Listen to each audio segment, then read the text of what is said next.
Estudios Bíblicos Logos presenta El misterio de la salvación. Capítulo 6. El Mesías en las antiguas Escrituras. En esta sección estaremos presentando algunas profecías de las antiguas Escrituras que tenían que ver con la llegada del Mesías a la tierra.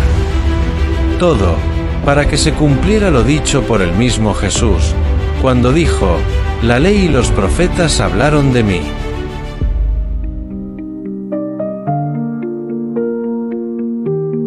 En el Evangelio de Mateo, con respecto al anuncio del nacimiento de Jesús, se hace una descripción muy personal acerca de una profecía. Y digo muy personal, porque es el único evangelio que lo manifiesta. Todo esto aconteció para que se cumpliese lo dicho por el Señor, por medio del profeta, cuando dijo: «He aquí, una virgen concebirá y dará a luz un hijo, y llamará su nombre Emmanuel», que traducido es «Dios con nosotros».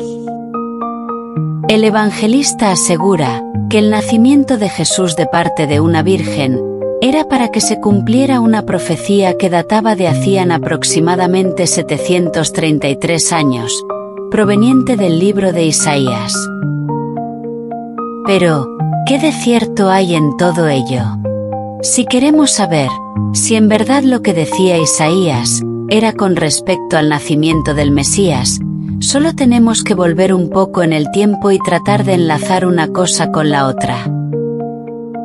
Por tanto, el Señor mismo os dará señal. He aquí que la Virgen concebirá, y dará a luz un hijo, y llamará su nombre Emmanuel. Comerá mantequilla y miel, hasta que sepa desechar lo malo y escoger lo bueno. Porque antes que el niño sepa desechar lo malo y escoger lo bueno, la tierra de los dos reyes, que tú temes, será abandonada.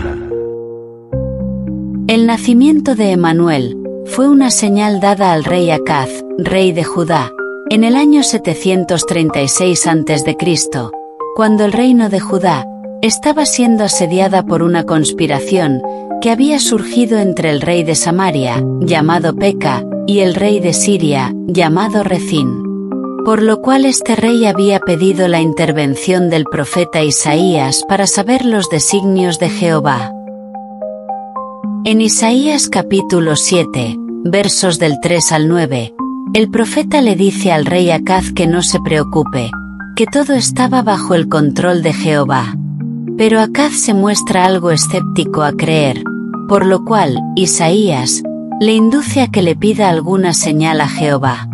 Pero el rey siente temor de hacer tal cosa, por considerarlo como una tentación hacia el mismo Dios.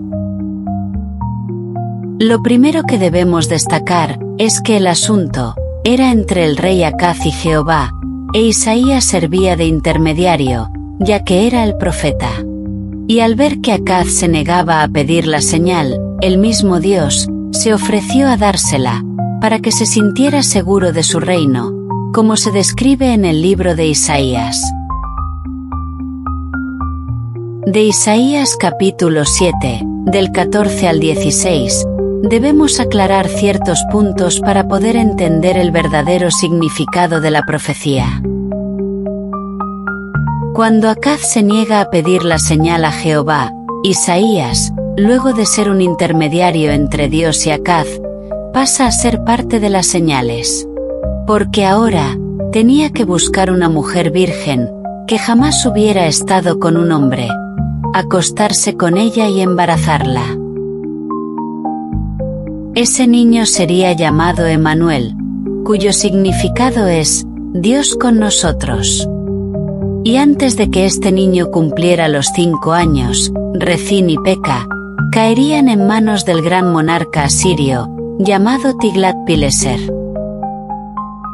Tenemos luego que de esta manera, Emmanuel constituía la primera señal, lo cual se cumplió en el año 730 a.C., en el tiempo señalado. Pero hubo también otra señal, otro niño que nacería unos 5 años más tarde, para indicar la destrucción y caída del reino de Samaria, en manos del nuevo rey asirio, llamado Salmanasar, hijo de Tiglat-Pileser, en el 721 a.C. Este niño sería llamado Maher-Shalal-Hash-Baz, cuyo significado es: el despojo se apresura, la presa se precipita. Isaías, para engendrar a estos dos hijos, se buscó a una mujer profetisa. El escritor del Evangelio de Mateo tuvo la visión de que el nacimiento de Jesús estaba íntimamente relacionado con aquella señal dada en boca del profeta Isaías, ya que Jesús nacía de una virgen, de una inmaculada concepción. A la verdad, Dios se hacía presente nuevamente entre los hombres a través de su Hijo, por lo cual también lo asoció con la palabra Emmanuel, que significa Dios con nosotros. Es importante destacar que el niño Emmanuel, descrito en el libro de Isaías, no es el mismo niño Jesús, nacido de la Virgen María.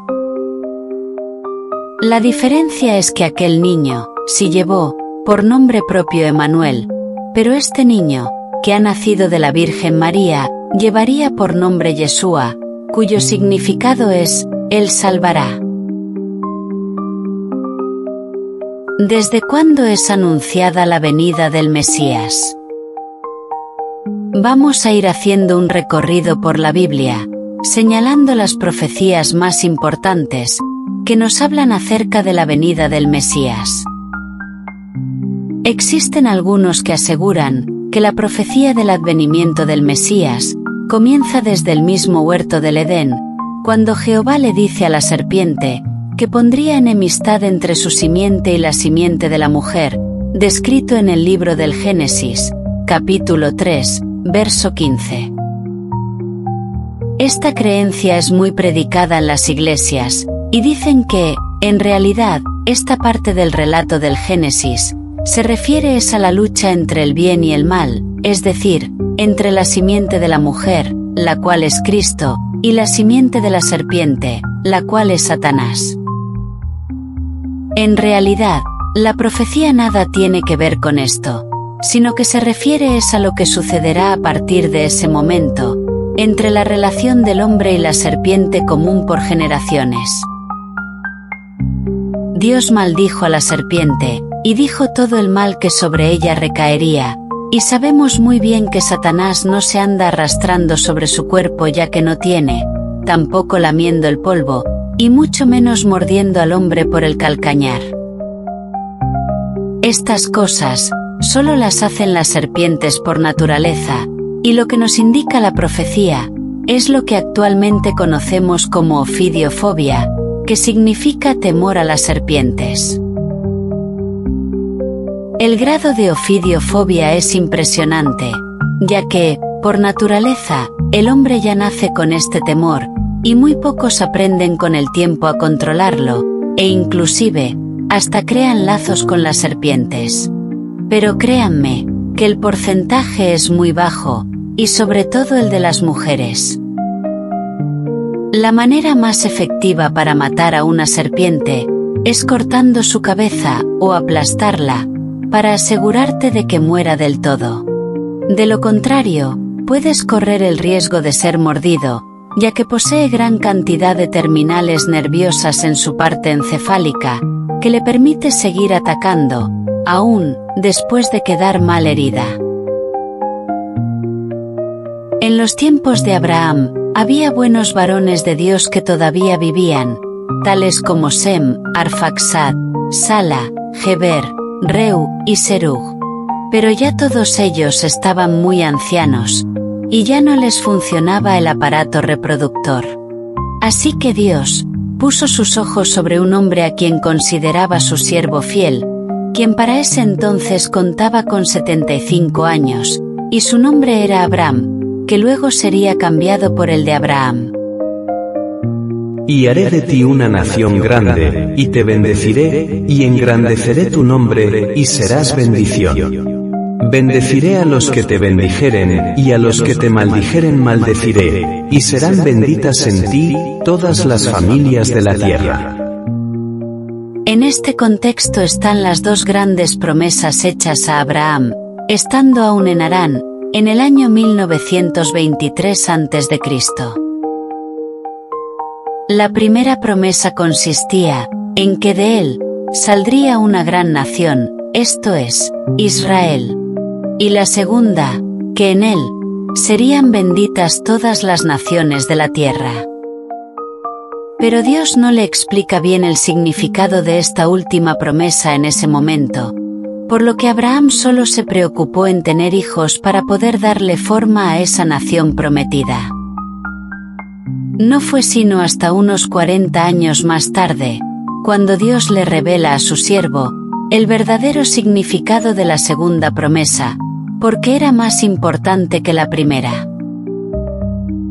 Lo hace de la manera más evidente posible, para que Abraham pudiera entender el majestuoso plan de salvación de la humanidad, pidiéndole que le sacrificara a su hijo, a su amado hijo Isaac, en la cima del monte Moriah, donde siglos más tarde se levantaría su sagrado santuario, en Jerusalén.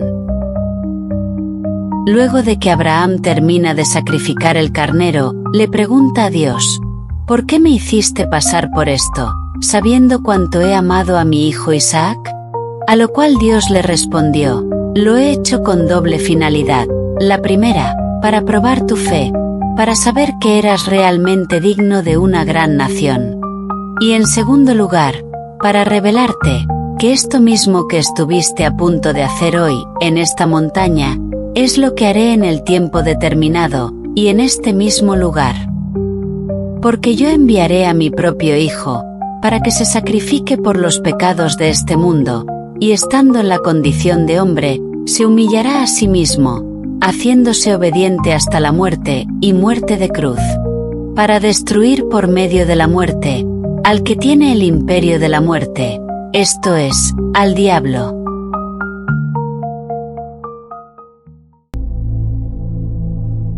Y luego de haber probado la fe de Abraham le dijo bajo juramento: en tus simientes serán benditas todas las naciones de la tierra, por cuanto obedeciste a mi voz. Esto es lo que el apóstol Pablo describe en su carta a los Gálatas, capítulo 3, versos 16 y 17, como la ratificación de la promesa en un pacto sellado con juramento. Ahora bien, ¿divulgó esto a Abraham a sus generaciones? Aunque en las Escrituras no vemos a un Abraham predicando la venida de un Mesías, es lógico que les haya manifestado a sus hijos el pacto que Dios había hecho con él en ese monte. Pero sus generaciones solo se preocuparon por ver cumplida la primera promesa, la de formar una gran nación. En el Antiguo Testamento hebreo ya no se menciona más nada acerca de esta promesa, sino hasta 174 años más tarde, en el año 1691 a.C., cuando Jacob, antes de morir, escoge de entre sus 12 hijos, quien sería el afortunado del cual nacería el Mesías. Y empezó escogiendo del mayor al menor, ya que todo se decide en orden de primogenitura. Así que primero habló a Rubén, por ser el primogénito, pero fue rechazado por haberse acostado con Bila, la mujer de su padre. Luego le seguían Simeón y Leví, pero ambos fueron también rechazados por haber obrado de manera violenta y llenos de ira, asesinando a muchos moradores de Siquem, en una absurda venganza. Al llegar a Judá, que era el cuarto descendiente en la cadena, Jacob llegó a la conclusión que era el apropiado, aunque su reputación también estaba algo manchada, puesto que también había participado en el complot contra su propio hermano José, pero fue perdonado por haberse ofrecido ir a la cárcel en Egipto, en lugar de su hermano Benjamín. Así que Judá fue elegido el principal de los 12 hermanos, y que de sus lomos vendría Silo, el Mesías. No será quitado el cetro de Judá, ni el legislador de entre sus pies, hasta que venga Silo. A pesar de que Jacob profetizó la venida del Mesías, hasta ese momento, no podemos saber qué pensaban los hijos de Jacob al respecto, como, por ejemplo, preguntarse a sí mismo, ¿para qué necesitamos un Mesías? En un principio, esto fue tomado sin mucha importancia por el resto de sus hermanos, puesto que pocos entendieron este mensaje de lo que realmente se trataba la venida de un Mesías. No existe evidencia alguna en las Sagradas Escrituras que alguien en esos tiempos hablara del día de la ira de Dios, de un juicio venidero, de un reino de los cielos, o de un infierno de castigo. Es muy probable que para el tiempo que Moisés escribió todas estas cosas, los hebreos le hayan tomado poca importancia, porque no la entendieron. Durante la época de los jueces, apenas se menciona algo sobre el ungido de Dios en el cántico de Ana, la madre del profeta Samuel. Delante de Jehová serán quebrantados sus adversarios, y sobre ellos tronará desde los cielos. Jehová juzgará los confines de la tierra. Dará poder a su rey, y exaltará el poderío de su ungido. Pero en estos tiempos, tampoco se le daban mayor importancia al asunto del Mesías, y nadie se preocupaba en indagar sobre aquel pacto que hizo Dios con Abraham en la cima del monte Moriah. Pues, ya Israel estaba formada, y la primera promesa se había cumplido. Tenían una nación, una tierra donde fluía leche y miel. Entonces, ¿un Mesías para qué? ¿Qué podría importarles a ellos lo que pasaría con el resto de las naciones del mundo? Pasada la época de los jueces, en el principio del periodo monárquico, el rey David comenzó a escribir inspirado por el Espíritu Santo acerca del Mesías, pero es muy probable que muchos no entendieran que en sus cantos e himnos trataba acerca del Hijo de Dios. Es importante destacar que para los tiempos de los profetas solo se escribía acerca de la llegada de un Mesías, pero nadie lo relacionaba con el Hijo de Dios. Los mismos textos hebreos que nosotros tenemos en nuestras manos en la actualidad son prácticamente los mismos textos que ellos tuvieron en sus tiempos, y como nos podremos dar cuenta, en ninguna parte de las Sagradas Escrituras se deja por asentado que este ungido o Mesías era en realidad el Hijo de Dios en persona.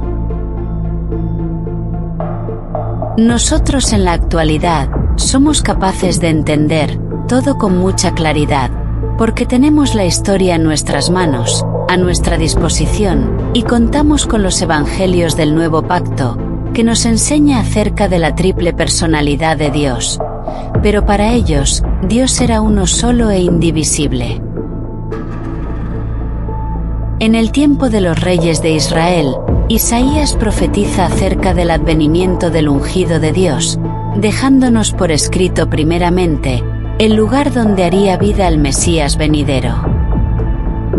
Mas, no habrá siempre oscuridad para la que está ahora en angustia, tal como la aflicción que le vino en el tiempo que livianamente tocaron la primera vez a la tierra de Zabulón y a la tierra de Neftalí. Pues al fin llenará de gloria el camino del mar, de aquel lado del Jordán, en Galilea de los gentiles. En este contexto, Isaías nos revela dos lugares: las tierras de Zabulón y las tierras de Neftalí, las cuales serían bendecidas, porque en ellas haría vida el Mesías venidero. Zabulón, porque Nazaret, que formó parte de sus tierras, fue donde el Mesías vivió por 30 años, mientras que Neftalí ocupó las tierras donde se encontraba Capernaum, lugar donde vivió el Mesías durante todo su periodo ministerial. El profeta Isaías también nos dice acerca de un linaje más cercano, que tiene que ver con el linaje de los reyes de Israel. Y nos dice que este Mesías saldría del tronco de Isaí, quien fuera el padre del rey David. Además de esto, nos dice también en Isaías capítulo 53, verso 5, la manera como sería tratado y humillado. Pero esta parte de la profecía no la pudieron entender los judíos, porque ellos esperaban otra cosa. Ellos lo tenían como un profeta salvador, un hijo del rey David, que vendría con todo el poder de Dios, para quedarse, y para reinar para siempre en Israel. Por eso es muy común, que en los tiempos de Jesús, se le llamara de esta manera, como el hijo de David, el rey de los judíos. Pero debemos también destacar, que en los evangelios Jesús deja claro, que no era correcto que así se le llamara, ya que él estaba por encima del rey David, y por tanto, no podía ser usado como pendón de un hijo de David, sino como el hijo del Dios Altísimo. Miqueas nos dirá específicamente dónde nacerá.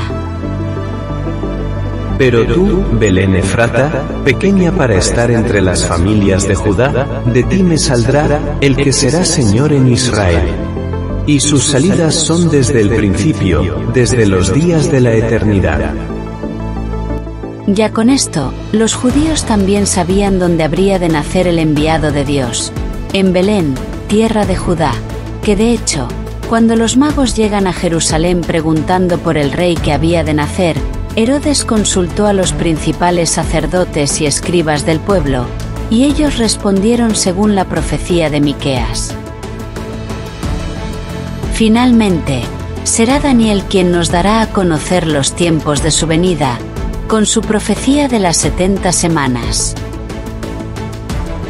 Luego de todo esto, tenemos que los patriarcas y profetas antiguos, a quienes les fue revelado el advenimiento del Mesías, y que quedaron plasmadas en las Sagradas Escrituras, fueron Abraham, Jacob, Moisés, David, Isaías, Jeremías, Ezequiel, Daniel, Miqueas, Ageo, Zacarías, Malaquías, y por último a Juan el Bautista.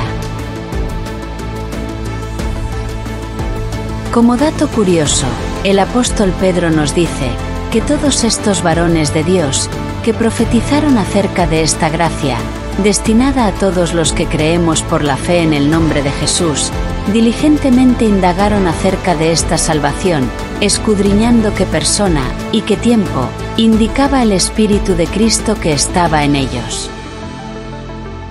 Como se puede observar, toda la Tanaj judía estaba llena de las profecías mesiánicas.